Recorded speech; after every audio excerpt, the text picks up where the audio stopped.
Est-ce qu'on peut se saluer au moins deux personnes pour être la spécificité de cette journée?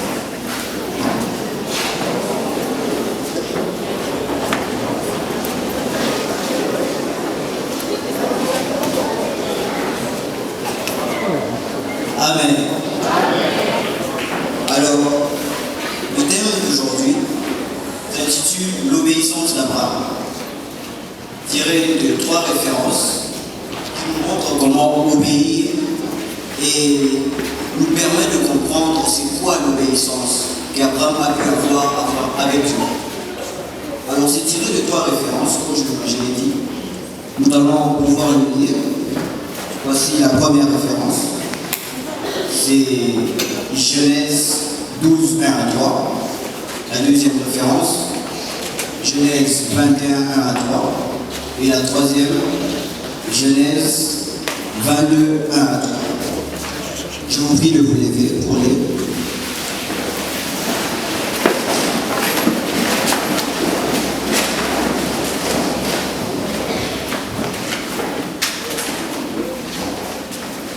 Genèse 12, 1 à 3.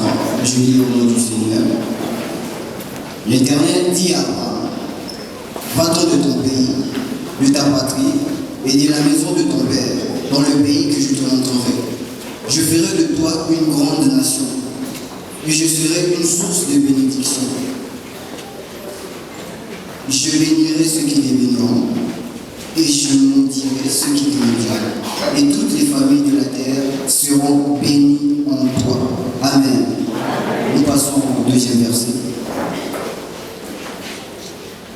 Genèse 12, 1 à 3. Est-ce qu'on est à la page?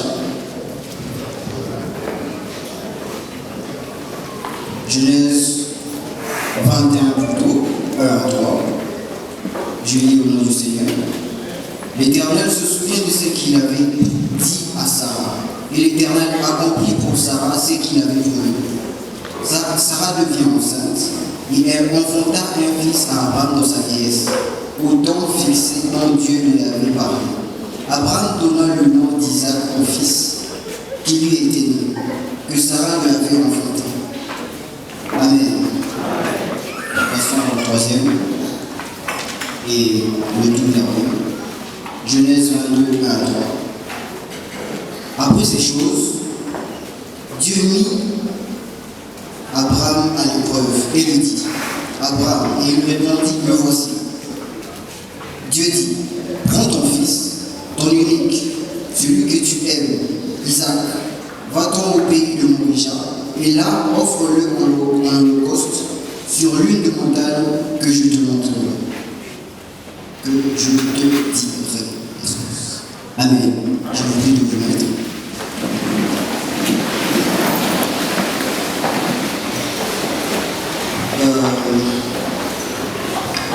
Je vais faire un petit commentaire sur Abraham. Amen. Est-ce qu'on est là? Est-ce qu'on peut donner un bon amen? Ah, soyez bien. Alors, Abraham est un père dans la foi, mais qu'est-ce qui a montré qu'il soit père de la foi? Alors, Abraham, par son obéissance, il a marqué le cœur de Dieu, il a mis, par son obéissance, il a permis que nous le connaissions aujourd'hui. Et c'est grâce à cette obéissance que nous serons bénis aujourd'hui. Amen. Alors, après avoir étudié l'obéissance, compris selon les dictionnaires, la Bible, et selon ce contexte, nous sommes en matière de comprendre que l'obéissance, je suis maintenant en matière de me dire c'est quoi l'obéissance. Alors l'obéissance, c'est un chemin sous aucune logique, si ce n'est la logique de Dieu. C'est une façon que nous avons en tant que corps du Christ de pouvoir avancer. L'obéissance est le seul moyen que nous avons pour avancer dans ce monde en suivant les instructions de Dieu. Amen.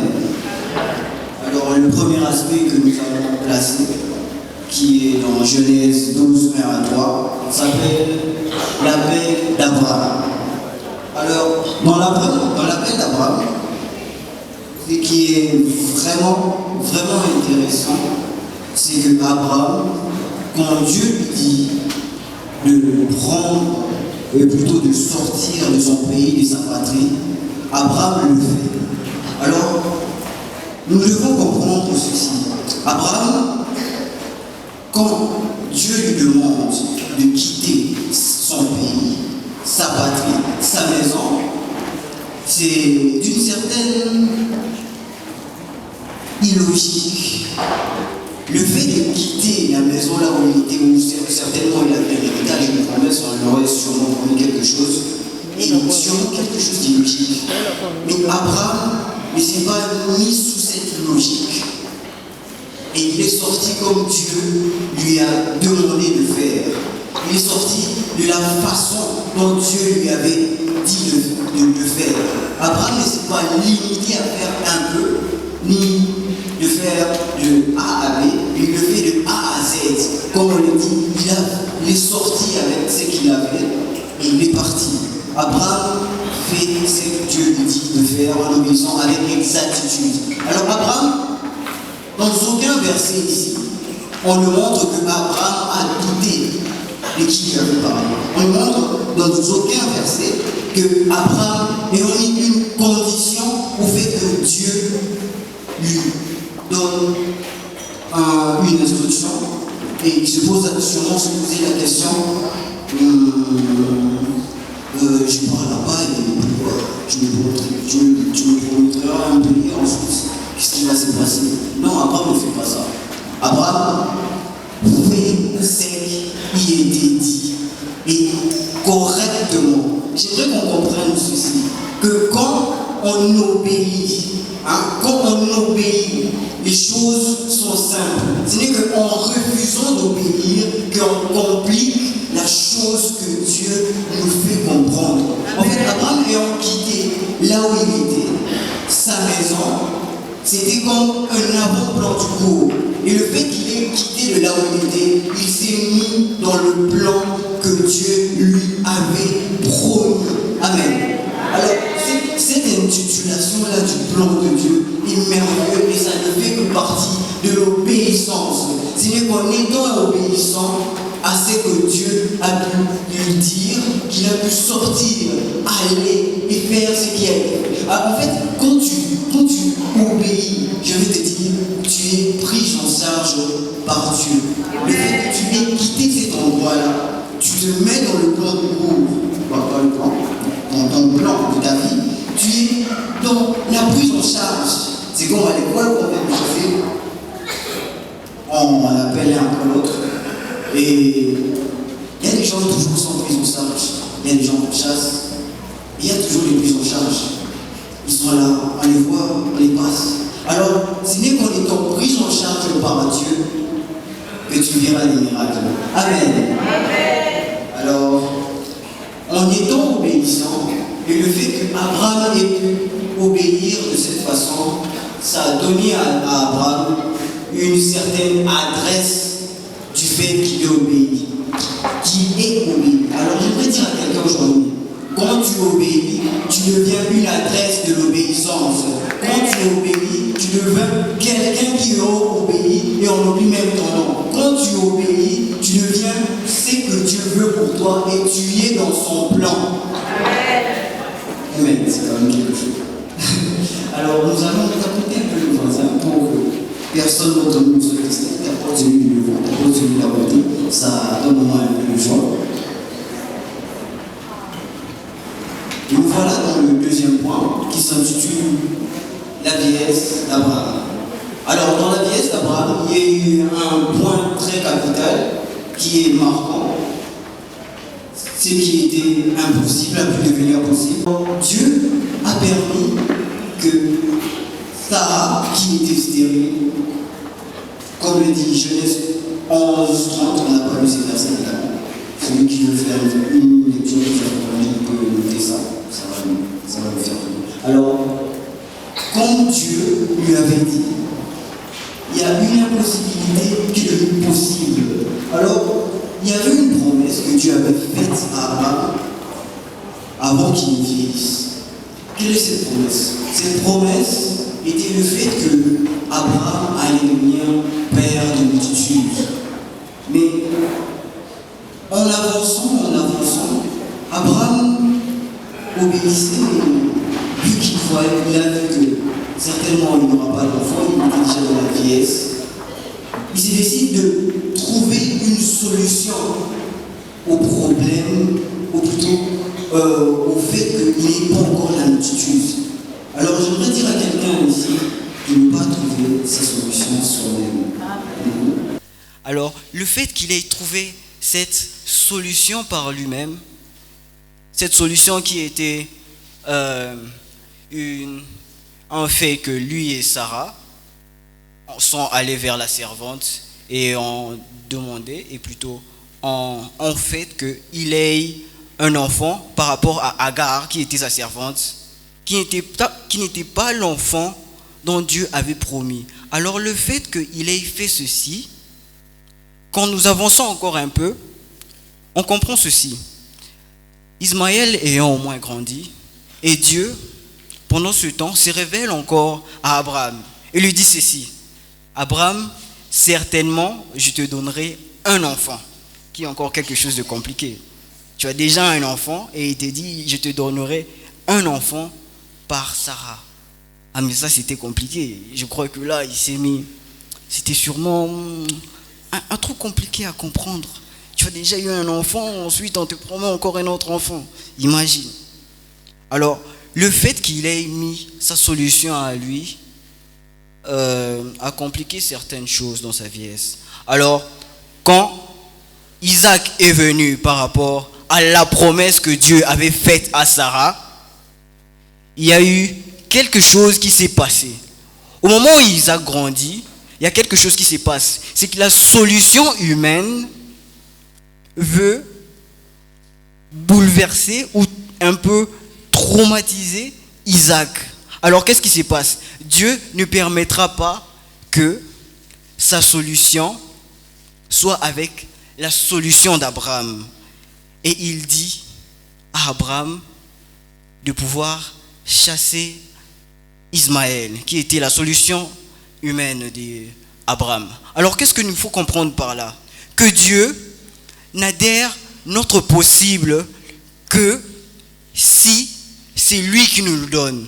En fait, Dieu avait déjà mis un possible à la promesse d'Abraham, mais il a d'abord jeté un aspect humain à la promesse de Dieu. J'aimerais dire à quelqu'un que n'est pas jeter un aspect humain et plutôt un aspect de logique dans ta situation tant que Dieu t'a promis de bonnes choses. Le fait que tu choisisses de mettre ta solution, de trouver ton quelque chose avant d'attendre le quelque chose de Dieu, il n'y aura pas accord.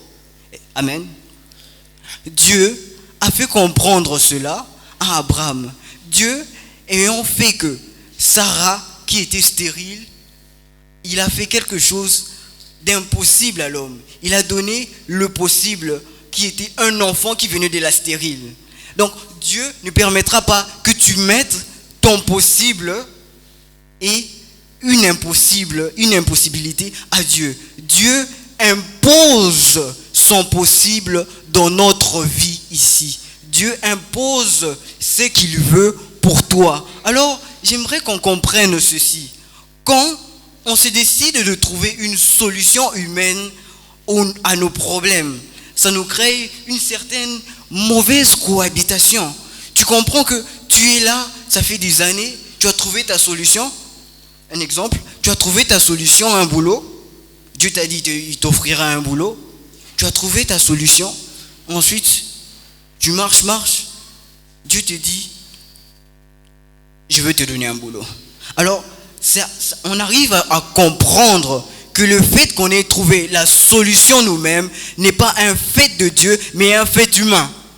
On arrive à comprendre que Dieu ne veut pas faire les choses comme nous le voulons, mais comme lui, il le veut. Et c'est à partir de cela que même dans l'appel, tu entres dans le plan de Dieu. Et alors, j'aimerais vraiment marteler ceci. Quand on trouve des solutions nous-mêmes, ça ne marchera pas.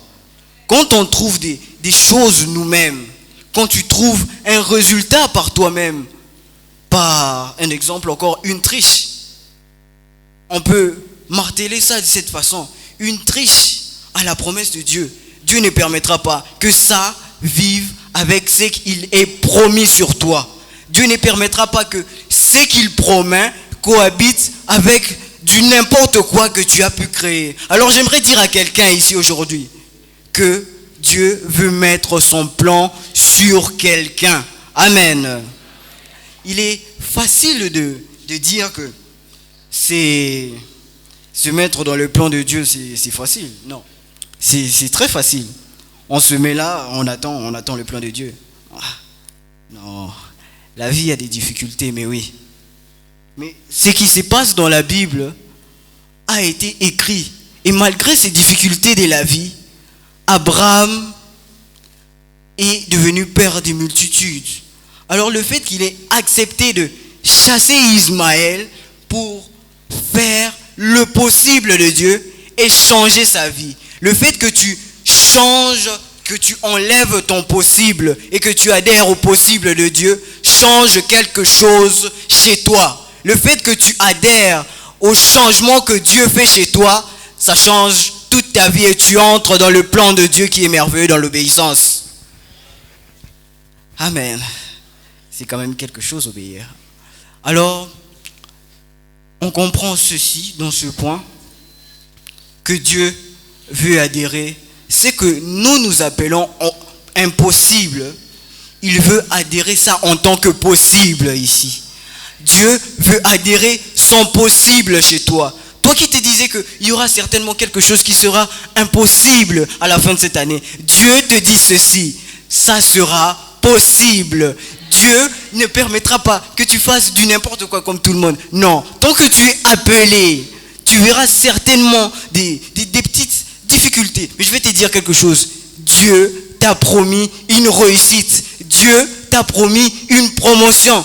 Dieu t'a promis une bourse. Alors je déclare sur quelqu'un aujourd'hui que toutes les choses vont changer. Je déclare sur quelqu'un aujourd'hui que ses enfants, si tu as autant prié pour lui, les choses vont changer. Je déclare sur quelqu'un aujourd'hui que sa vie va changer. Je déclare sur quelqu'un que Dieu va imposer son possible.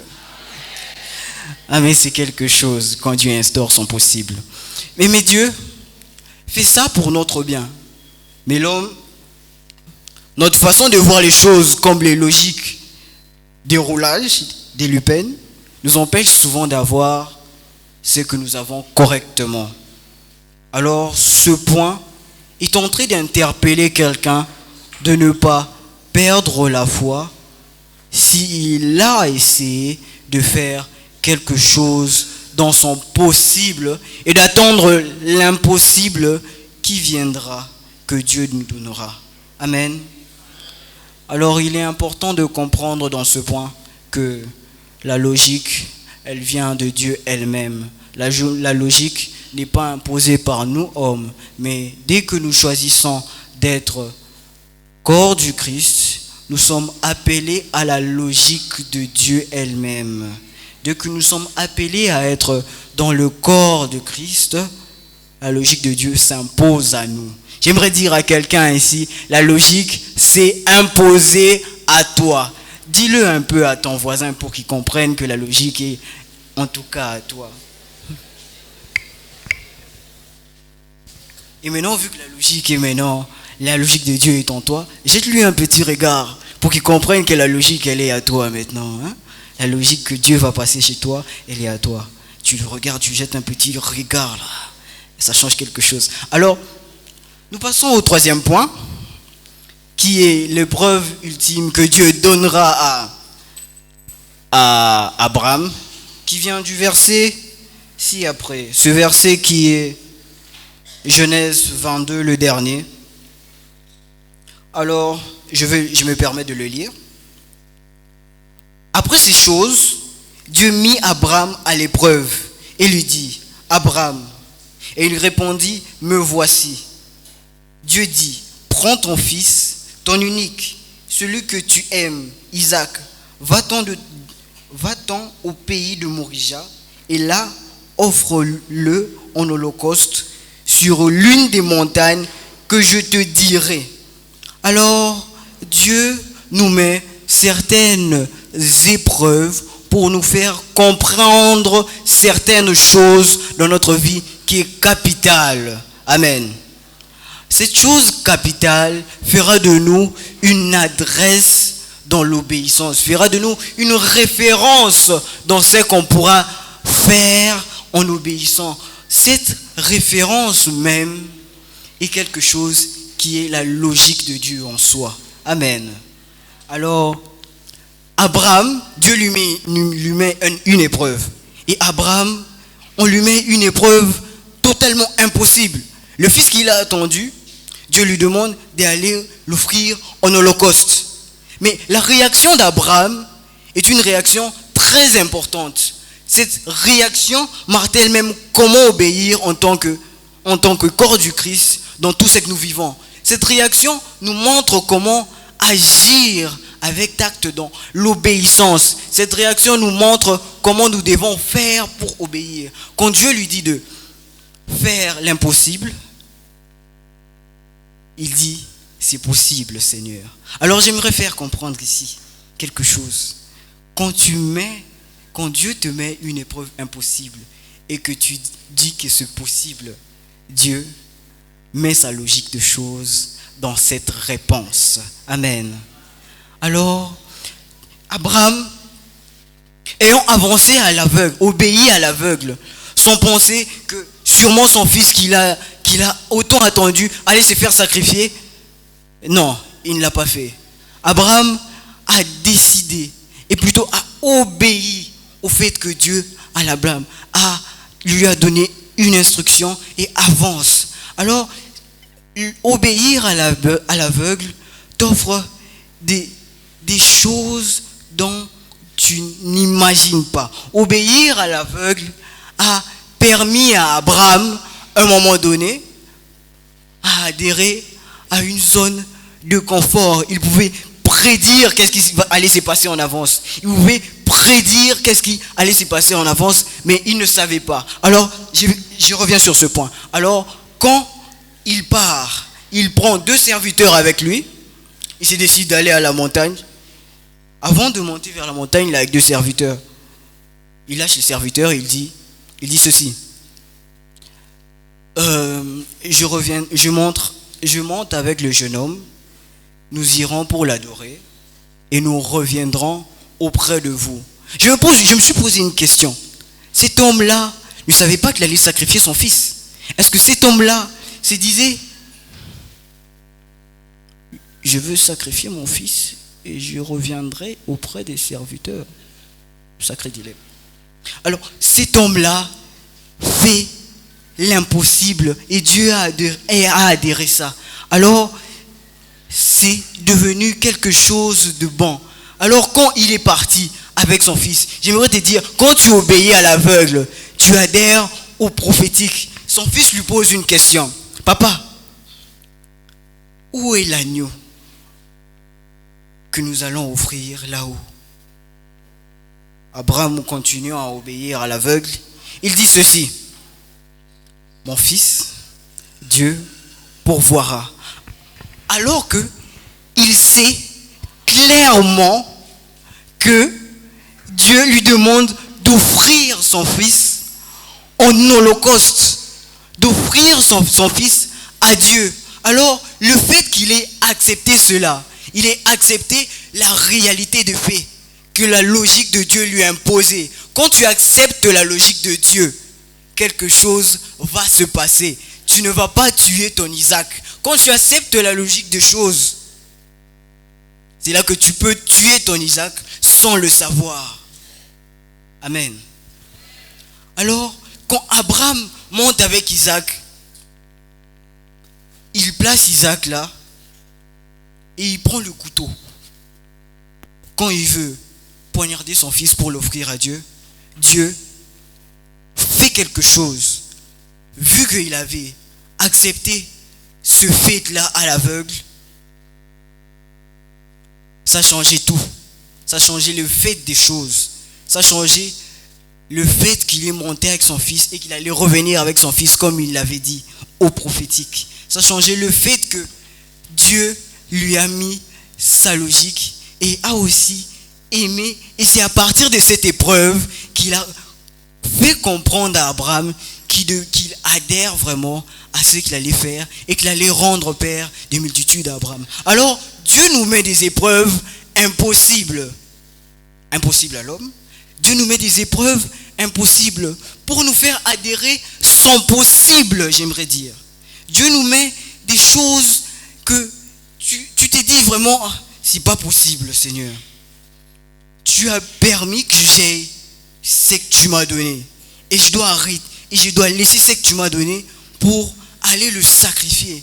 Et c'est par là, c'est le fait que tu obéis à l'aveugle, que quelque chose change chez toi. C'est au fait que tu aies obéi à l'aveugle, que tu aies un résultat parfait aux choses que Dieu te met. Au fait que tu obéis à l'aveugle, que tu avances dans la logique des choses qui est ton propre plan du cours. Le fait que tu obéis à l'aveugle change tout et change même ta façon de voir les choses. J'aimerais dire à quelqu'un, l'obéissance vaut mieux que les sacrifices. Si là, il avait décidé de faire d'abord un sacrifice en oubliant à obéir, quelque chose de grave allait se passer. Le fils de la promesse allait mourir. Son fils qui devait lui donner la multitude allait mourir. Alors, comprenons ceci sur ce point. Martelons ceci. Tant que Dieu nous donne quelque chose, ne nous limitons pas sur ce fait-là. Dieu nous donne quelque chose pour nous faire adhérer et nous faire voir le bout du meilleur plan qu'il nous mettra au vu de sa logique. Il nous met au meilleur plan de ce qui est sa logique pour nous faire adhérer au merveilleux que nous allons goûter aujourd'hui. Alors j'aimerais dire à quelqu'un aujourd'hui, tu as une épreuve dans laquelle tu te sens coincé, tu sens que c'est impossible d'avancer. Dieu te dit ceci: obéis d'abord avant de faire le sacrifice. Obéis et ton obéissance changera tout. Obéis et les choses changeront auprès de toi. Obéis et tout changera dans ta vie. Alors, c'est quelque chose de bon de savoir que Dieu a un plan pour nous. Mais ce plan ne peut se réaliser ou se mettre avec tact dans notre vie que quand nous obéissons à cette parole qu'il nous donne.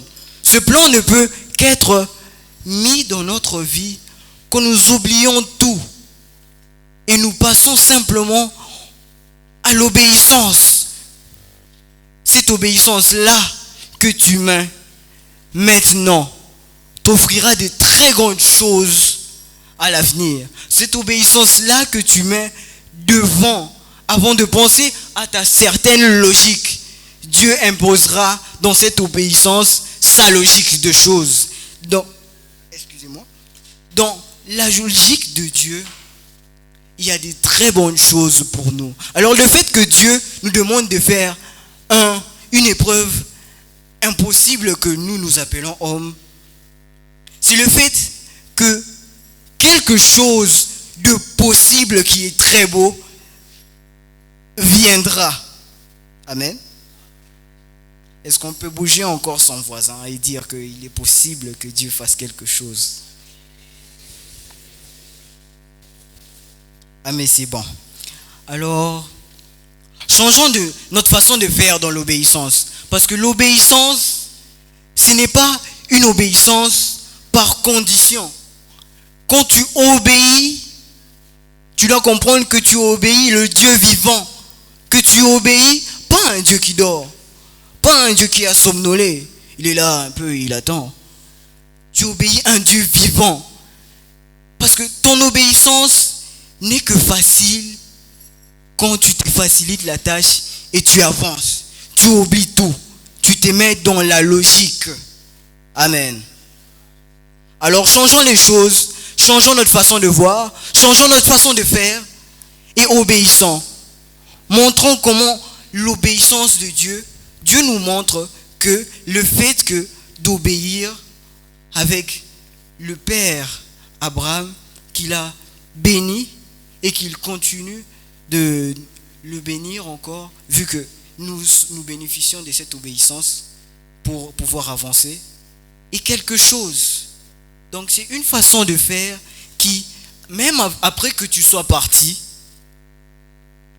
tu resteras dans les annales.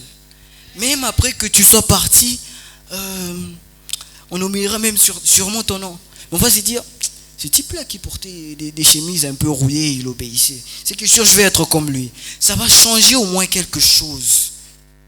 Tu laisseras un passage dans la vie de chacun. Et c'est à partir de cette obéissance que Dieu met. Et ça a été tellement marquant de voir que ce que Dieu a fait pour Abraham, Abraham est encore prêt à faire le plus pour Dieu, en mettant même en sacrifice ce qui ne devait pas être mis en sacrifice, mais en obéissant, il permet que plusieurs choses soient accomplies dans sa vie. C'est à partir de son obéissance ici que les choses ont changé autour de lui. Amen. C'est à partir de cette obéissance que tout est devenu possible. C'est à partir de là qu'il est devenu père de multitudes. Et à partir de là, nous allons faire une petite prière avant de pouvoir conclure. Je vous prie de pouvoir lever la main. Vous allez répéter après moi. Levons la main, s'il vous plaît. Bon, à mesure du possible, si vous ne pouvez pas, vous laissez. Seigneur, donne-moi l'obéissance d'Abraham. Permets-moi d'avancer à l'aveugle en obéissant, afin de changer les choses et d'entrer dans ta logique. Amen. Est-ce qu'on peut acclamer?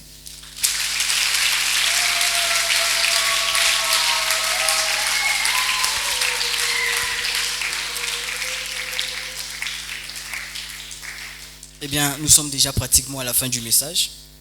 Eh bien, au vu de tout ce qu'il a pu dire sur l'obéissance, nous devons comprendre ceci, que ce n'est qu'en obéissant que nous devenons quelqu'un qui adhère à la volonté de Dieu et au plan qui est placé pour nous. Ce n'est qu'en obéissant que nous comprenons que la chose de Dieu, que Dieu nous met, est quelque chose de merveilleux. La chose que Dieu nous met est quelque chose de véritablement bon. Je veux vous dire, adhérer au possible de Dieu te rendra quelqu'un de waouh. Adhérer au possible que Dieu te donne change tout. Adhérer à la possibilité que Dieu te donne, on peut te dire, c'est, comme le dit l'expression, c'est un mal pour un bien. Au fond, tu laisses tout, mais pour être bien en fait. Tu laisses ce qui était logique. Dans la logique, tu t'es dit non, c'est impossible, je peux pas sacrifier mon fils. Non. Tu fais la logique de Dieu en bon terme, sans faille, et les choses vont changer. C'est à partir de là qu'en obéissant, ton succès est une chose qui devient proche. Ton succès est une chose qui devient possible. Ce n'est qu'en obéissant que tu adhères à ta future promotion. Ce n'est qu'en obéissant que tu adhères à ta future ultime obéissance. Ce n'est qu'en obéissant que tu deviens quelqu'un, une adresse pour certains. Tu deviens une adresse d'obéissance. Et ce n'est que là que Dieu va faire les choses en obéissant aveuglement au fait que Dieu change tout. Dieu change tout dans notre société et nous ne mettons pas une certaine logique parce que cette logique nous tue en soi. Cette logique rend les choses compliquées. Tu te permets d'avoir ta logique en oubliant que Dieu impose sa logique vu que tu es appelé en tant que corps du Christ. Je vais te dire, ta logique n'est pas la logique de Dieu. Et si tu souffres, tu attends encore. Tu souffres. Ce n'est que parce que tu as mis ta propre solution et ta propre logique avant la logique de Dieu. Eh bien, j'aimerais encore qu'on fasse cette prière. Cette fois, ne levez pas la main. Nous allons fermer les yeux, baisser nos têtes.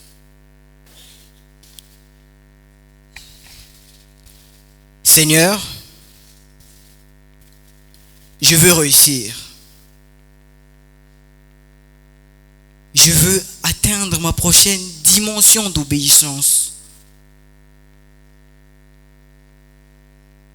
Je veux adhérer à ton plan en obéissant.